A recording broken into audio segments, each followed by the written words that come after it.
So I worked with the prince and the maids. The maids hurt me and tortured me. They said if I went anywhere near the prince, I would be killed. I barely talked to anyone, but once in a while I would turn my head and see the prince looking at me. I would always be confused about it, but also I stare at him all the time. He's just so handsome.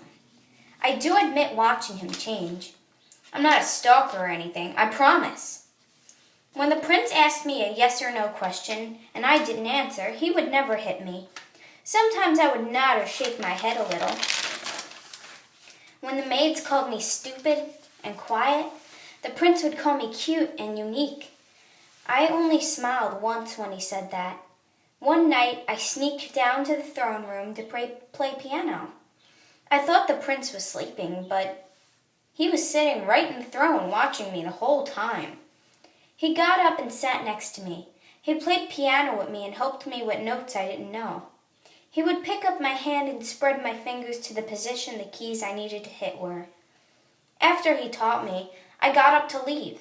He grabbed my wrist firmly and whispered the words, "I love you," under his breath. I was so shocked, I shivered, and I ran up the stairs. He didn't hesitate to run after me. He grabbed me and pulled me back down. I opened my mouth to scream out, but he held my wrists and pulled me to him.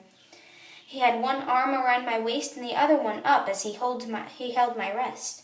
He forced a kiss on me and to shut me up. He let go of the kiss and held me to his chest and started crying. "What's wrong, Prince?" I asked. His eyes got wider and looked at me with tears running down his cheeks. "You talked," he said. I covered my mouth and blushed. He sniffed and hugged me and continued to cry. He fell to his knees and squeezed me. He smelt like roses. "Rose Prince?" I asked. He whispered yes, softly. I hugged him as tight as I could. I buried my face in his neck. I closed my eyes and thought about the book, the rose I gave to him, and him saving me from starvation. "Prince," I said quickly as he interrupted. "Call me Uzu, or Naito-kun, if you like," he said, smiling. I nodded and held his hand. He got up and brought me into his room. He took off everything except his boxers. He pulled out a guest bed from the wall for me. "Here, I'd prefer you'd sleep in here," he said. I was covering my eyes at the moment and nodded. He removed my hand and smiled. "It's not like we're strangers. It's just me, Neko," he said. "But you're a prince." "So what? I've loved you for a long time. I'm telling you it's okay." I nodded and laid down.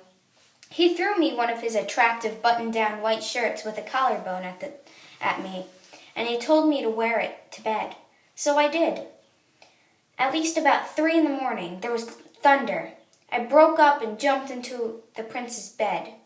I hid under the covers and shivered.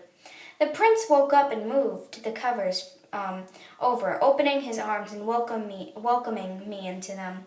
I hugged him, of course, and heard his breathing, his heart beat slowly as he was holding me.